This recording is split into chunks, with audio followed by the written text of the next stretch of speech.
Hi, and welcome to How to Make a Full-Time Income Working Part-Time Hours.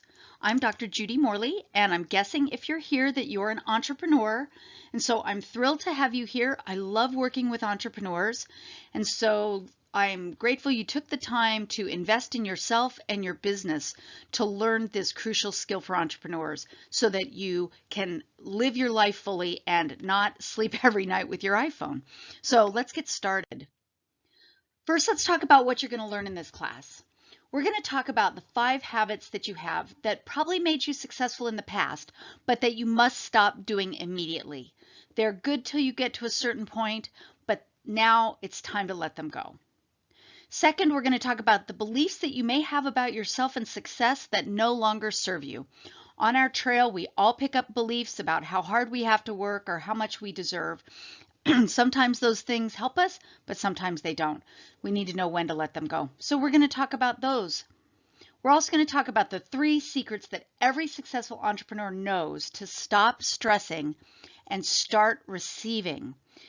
Succeeding is more than just working really hard. It's about being open to receive your good.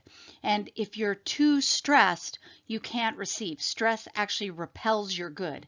So we're going to talk about the 3 secrets you need to know to stop stressing out and start receiving.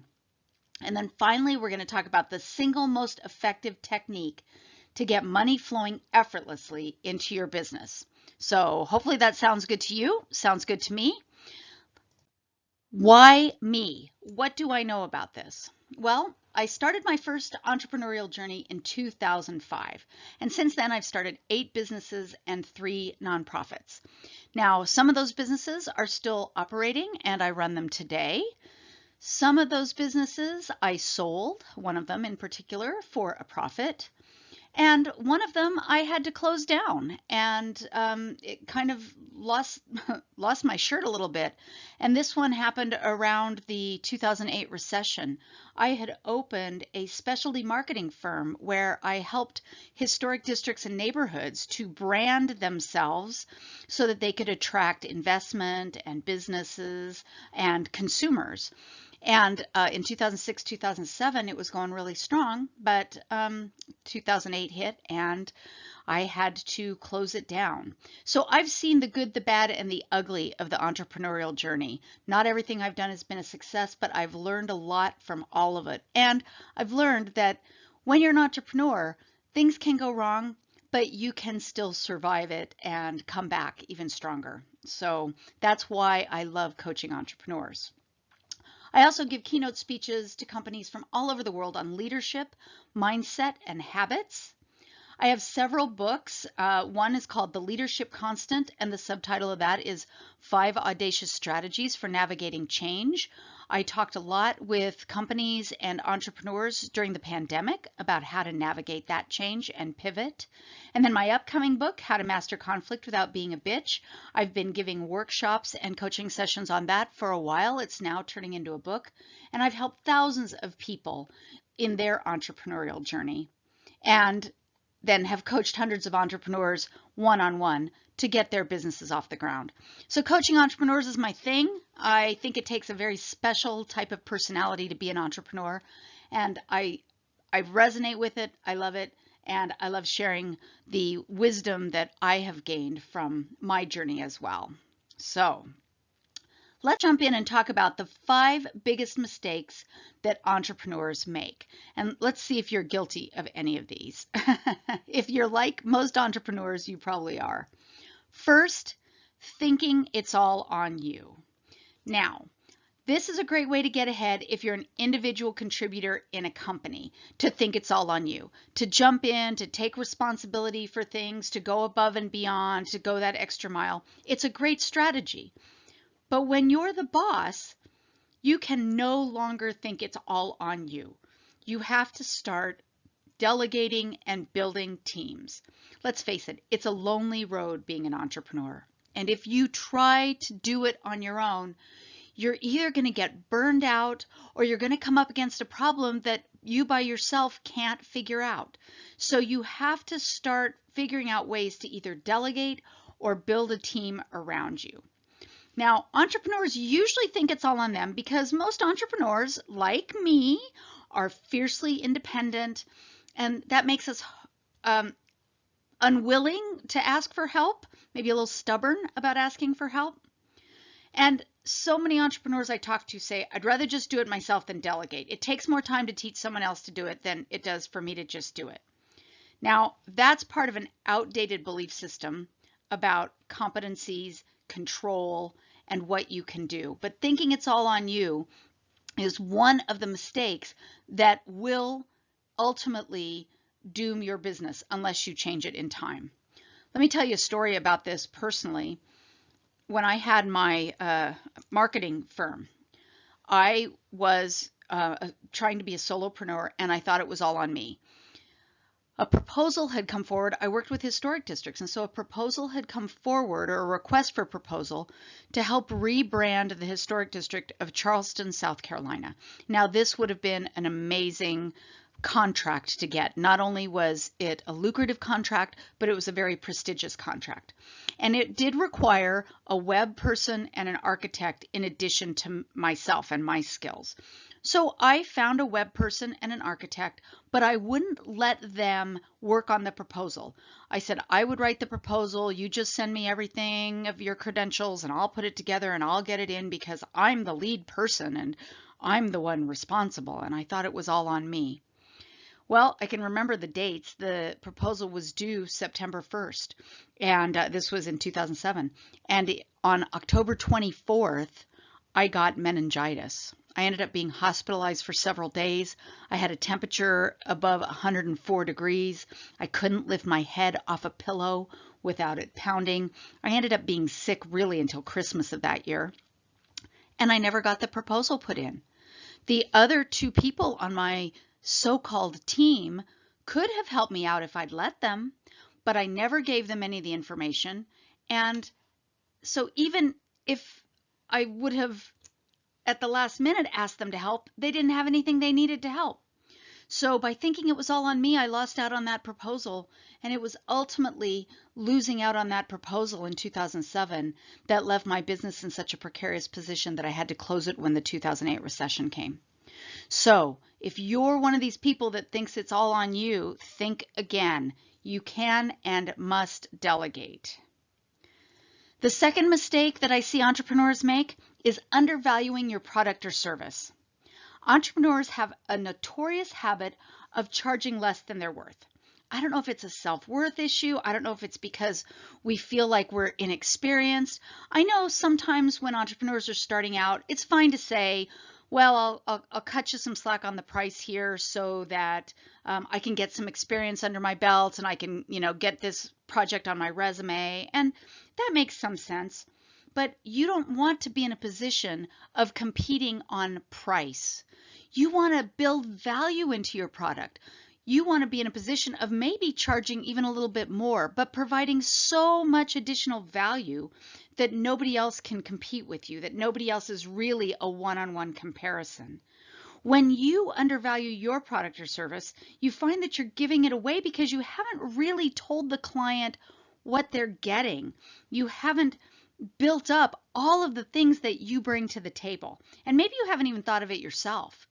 But by undervaluing your product or service, you find yourself in the cutthroat world of competing on price, which doesn't really work once you've been established for a little while. So don't undervalue your product or service. Make sure you know what you're worth, know what you're offering, and go from there. Another mistake that I see entrepreneurs make is over planning, and I have here waiting too long to launch. This is also known as analysis paralysis. Now, if planning is one of your strengths, that's great, and it was probably great when you were an employee too. But now you have to know when it's enough. You need to understand that it will never be perfect, and at some point you have to do something imperfectly rather than nothing perfectly. So everything takes some planning, but you just got to find that place where you pull the trigger and make the leap and start, and then make adjustments as you go. Entrepreneurship is all about trial and error. A lot of it is just experimentation, and it won't be perfect. So if you are waiting for it to be perfect before you launch, you're probably being blocked by some fear of success, or some fear of failure, or some fear of something. I'm reminded of the classic book by Ernest Hemingway, The Old Man and the Sea. If you remember from your high school reading list when you read Old Man and the Sea, the old man was building a boat to get across the sea. And what you learn very quickly is that the old man doesn't really want to get across the sea. He's building the boat, and every time he gets it almost ready, he thinks of something else he has to do to keep him from dealing with the fear of actually taking the journey. So make sure that you're not over planning so that you don't have to take the leap and take the journey. I worked with one client who had been building her business for a year and a half, but still wouldn't leave her full-time job, even though she was starting to get a reputation, starting to make enough weekend money, enough money on weekends doing her business, that she probably could have quit her job. But she wasn't ready because she was still planning. Don't fall into that trap. Just do it when you know it's enough. Figure out when it's enough and jump. Next is focusing on money instead of purpose. If you're starting your business just to make money instead of fulfilling a purpose, you've already got one strike against you. I frequently see this with people who start multi-level marketing companies. They may really believe in the product, or they may just be in it because they want to be able to have that entrepreneurial experience of working their own hours and having money flow in and be that flexible entrepreneur, but they aren't really behind the product. Entrepreneurship is lonely and thankless enough, and the only thing that gets you through sometimes is purpose. So if you're hanging out your shingle just because you think you have the skills, or if you've started a multi-level marketing business because you think that the money's going to come rolling in and you're just going to sit back and watch the mailbox money to come, but you don't feel it, if it's not part of your purpose, change your course now. Change your course now. I had a client once that had 2 degrees in interesting fields, and she started a business that combined those degrees. And the business wasn't her love, but it was something she thought she could do.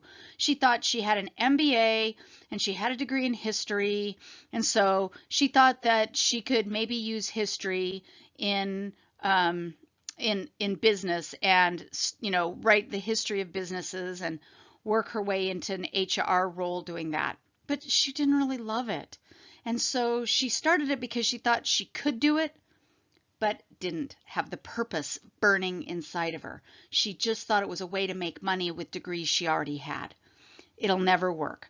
Find your purpose, be passionate. So if you're focusing on the money instead of purpose, won't work. And finally, the biggest mistake I see entrepreneurs make is working for the business instead of on the business. As an entrepreneur, you probably feel like you have to do everything. And there are some things that you want to do, but there are some things that you also must do that maybe you're not as great at. Like if you're a coach, you're both a coach and an entrepreneur. If all you want to do is coach, you should probably go work for a coaching company, because there are times where you have to be the strategist and work on your business, not just do the thing you love. There's a great book, you've probably read it, but if you haven't, I highly recommend it. It's called The E-Myth Revisited. And if you just are working for your business, it's great at first, but after a while it causes problems, because either your business doesn't grow, or you'll grow and you can't handle it because you're trying to do everything on your own without a plan for how to scale the business. So if you're falling into this trap of just working for the business instead of thinking ahead about how you're going to grow, what are next steps, what's my overall strategy, then take some time each week to work on your business. You can still work for your business and do the thing you love, but take some time to do the strategy pieces as well. So those are the 5 biggest mistakes that I see entrepreneurs make. Thinking it's all on you, undervaluing your product, over planning, focusing on money instead of purpose, and working for the business instead of on the business. Now let's move on to the 3 secrets that every successful entrepreneur needs to know. You ready? Drum roll, please. Number 1, play to your strengths. Play to your strengths. This is so under discussed. We are always taught that you have to overcome your weakness, right? You know, in school, if you were great in English and terrible in math, you got the tutor in math so that you could be as good at math as you were in English. But that doesn't really serve you. You need to learn to play to your strengths. In the great book, The Big Leap by Gay Hendricks, he talks about 4 zones that we have. You have your zone of incompetence, your zone of competence, your zone of excellence, and your zone of genius. Now, your zone of incompetence is pretty self-explanatory. That would be like me trying to do anything electronic. You just can't do it. Like, forget it, hire someone, barter, trade, whatever you need to do. Don't do it. It's not your strength, never will be. Just forget about it. Your zone of competence are things that you can barely manage to do. Like for me, email, maybe PowerPoint, but I'm not great beyond that. So that would be my zone of competence. The problem that most entrepreneurs fall into, especially when you're becoming an entrepreneur, is your zone of excellence, which sounds like it should be great, right? But your zone of excellence is the enemy of your zone of genius. Your zone of excellence is the place that you do really well. You're good at it. You have a lot of skills in it. You may have a degree in it. You probably have worked in a job in this field and know a lot.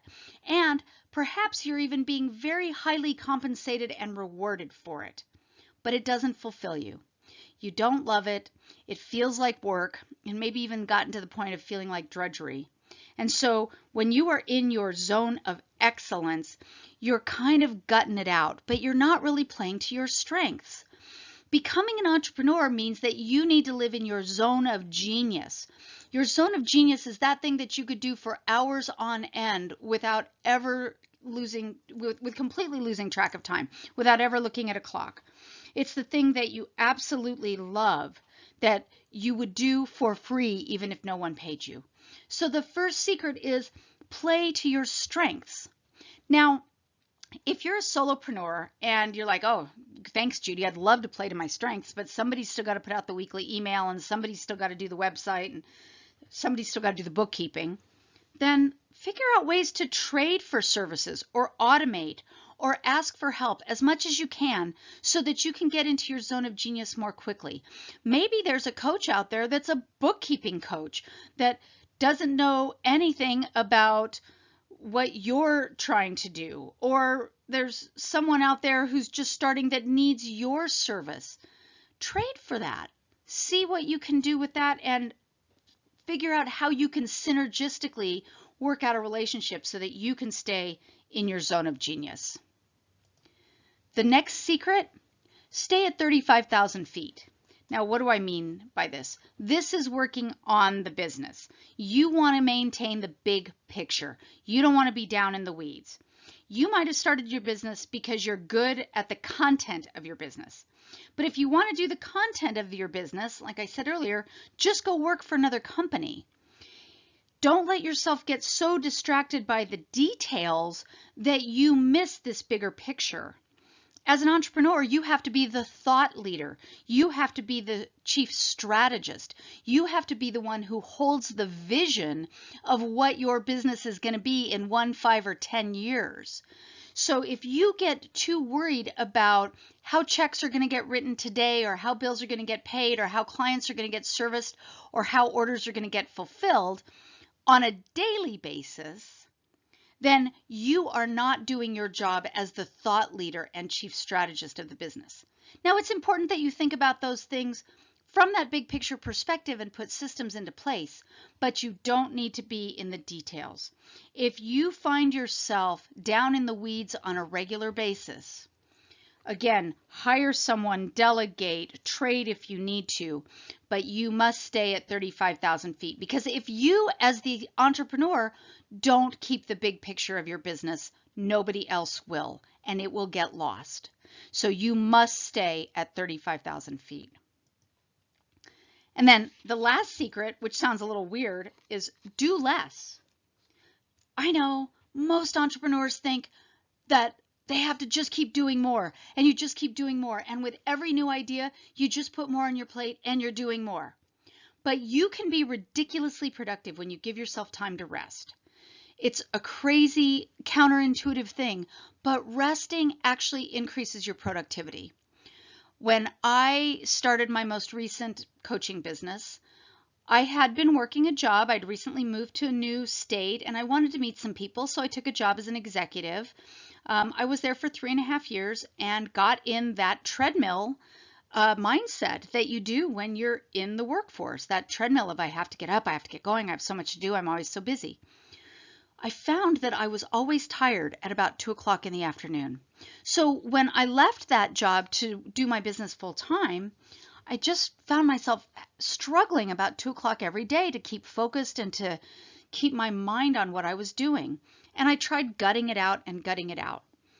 Finally, after a couple weeks, I decided to take my own advice and lay down for a 30-minute nap. It was amazing. At 2 o'clock, I lay down for a nap, and between 2:30 and 4, I finished everything for the day. When I had been looking at it earlier, I thought for sure it was going to take me until 6 or 7 o'clock at night. But it only took me an hour and a half. Once I let myself rest, turned my brain off, I took a little nap. Sometimes I don't sleep. Sometimes I just thumb through a magazine or do something fun. But I take a little break at 2 o'clock, and I am so much more productive afterwards. When you try to do everything, you squelch your creativity and your desire, and those are the things that keep your company thriving. And so by doing less, you allow yourself to be into the natural flow. You allow yourself to be supported by, I don't know, whatever you believe in, if you want to say God, if you want to say the universe, if you want to say quantum energy, but whatever that is, you just allow yourself to be supported by the natural rhythm of things when you do less.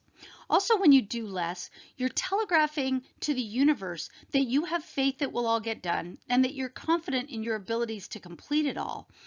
When you are struggling and striving and stressing out all the time, what you are telegraphing is that you don't have any confidence and you don't have any trust.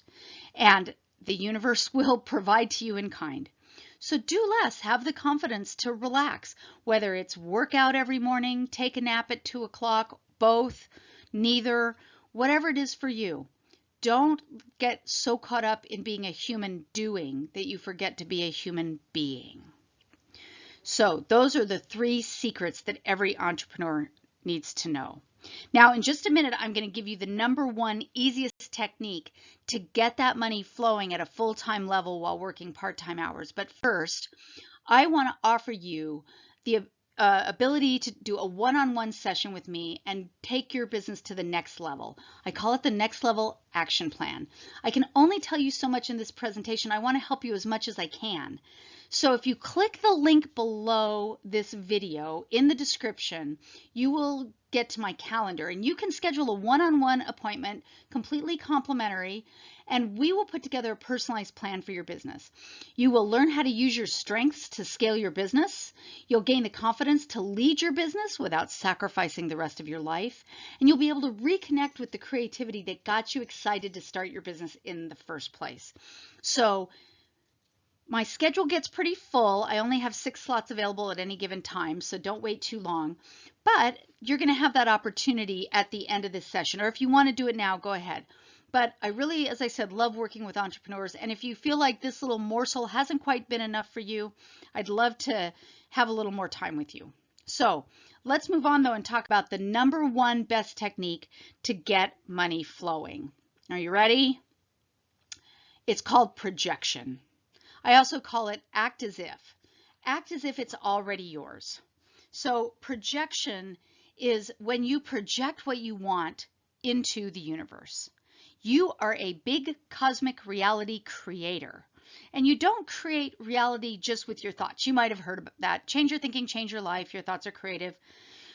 That's true to a point, but you create your life by actually being the person you want to be, by acting as if it's already done or acting as if something is already yours. So there's a feeling component to that. You don't just think about it, you have to actually feel like it's already done, which is why I say you have to act as if. If you just think about it, you've probably had the experience of thinking, oh my gosh, I really want this. I really want to have $1 million. I really want my business to succeed. I really want all these things, but they don't come, right? Well, that's because you're just thinking it. You aren't acting as if it's already yours. When you act as if, you're showing up in the world like it's already done. You're walking, you're talking, you're breathing as if you already have the things that you desire.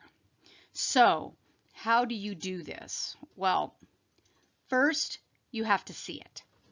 And this means vividly. See it. There are lots of ways you can do this. You can do a vision board, you can do daily visualizations, but really see it.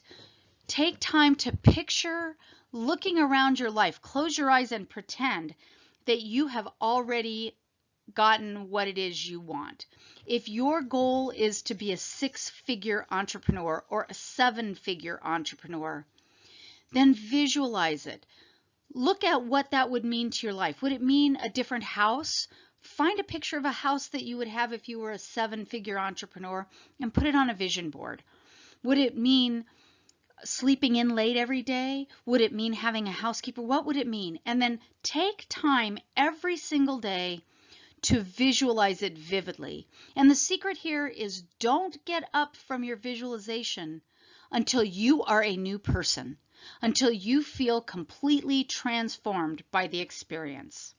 So visualize it. First, you have to see it. The next step is feel it. That's what I was saying earlier. It's not just thinking.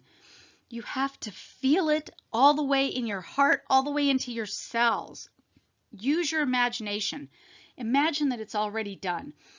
Pretend. Remember when you were a kid and you spent all sorts of time using your imagination, pretending, doing things that were filled with fantasy and fun? Well, do that with what you want.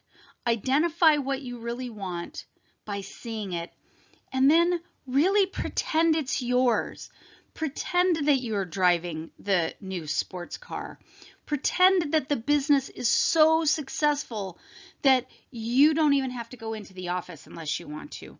Pretend that the money is flowing and you're out shopping for mansions or vacation property, or look up vacation destinations and pretend that you are booking the destination of your choice. Really feel it, because you know the vision is one thing, but the feeling is another. The 19th century and early 20th century philosopher Ernest Holmes said, "It's not the thought that creates, but the feeling back of it." So if you really feel it, if you're seeing what you want clearly and you're really feeling it, it's got to come to you. And then finally, you've got to act it out. Be proactive. What can you do today with what you have that will get you closer to what you want? Imagine how your life would be different if you already had it. Sometimes I call this the rule of 5. I heard this at a motivational talk years ago. Somebody said, what's the one thing that if you had this, your entire life would be different? And I immediately thought, well, I'd write my first book. That was, at the time, that was the thing that, for me, my whole life would be different if I already had it. And then I heard this person say, what are 5 small things you can do today to get you there?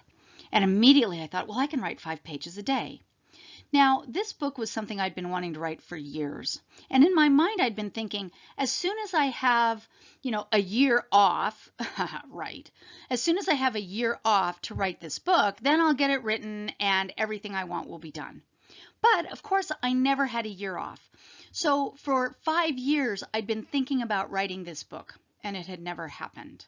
But after I heard about acting it out, being proactive, and creating a new reality, I thought, well, I can write 5 pages a day. So I got up every morning 30 minutes earlier. I forced myself to write 5 pages, even if I didn't know what I was going to say, even if what I wrote was complete drivel, even if I wrote, I have no idea what I'm going to say in this section, but I have to put something on the page. And I did that multiple times. But I wrote 5 pages, and 10 weeks later, I had a finished book and it got published. It was my first book called Use the Cosmic 2x4 to Hit a Home Run. So act it. What can you do today with what you have to be proactive to create the new reality? Now, this doesn't mean that you'll be stuck with this reality forever. It means you're operating in this reality while you're seeing and visualizing the new reality and feeling the new reality. And then you're acting from a place as if that new reality is already done. I love the saying, goals aren't a place to get to, they're a place to come from.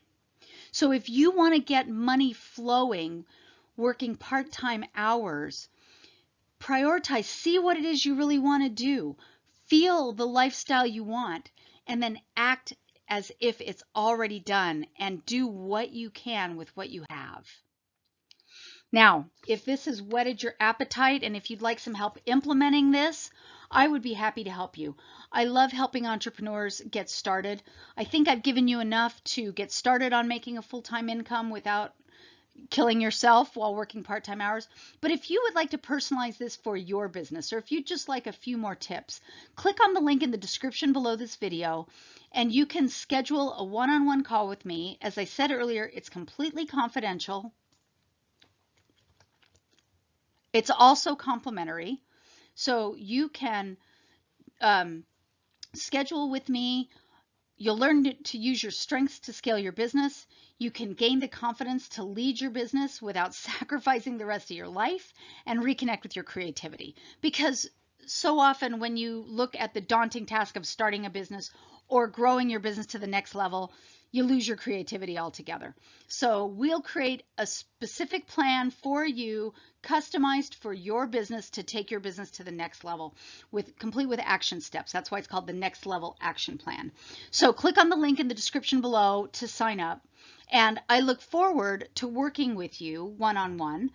If you don't click the link, then I hope you've gotten some value from this. I hope it gets you started on being able to have the life you want without sacrificing it to having to work all the time. So enjoy being able to make a full-time income while working part-time hours.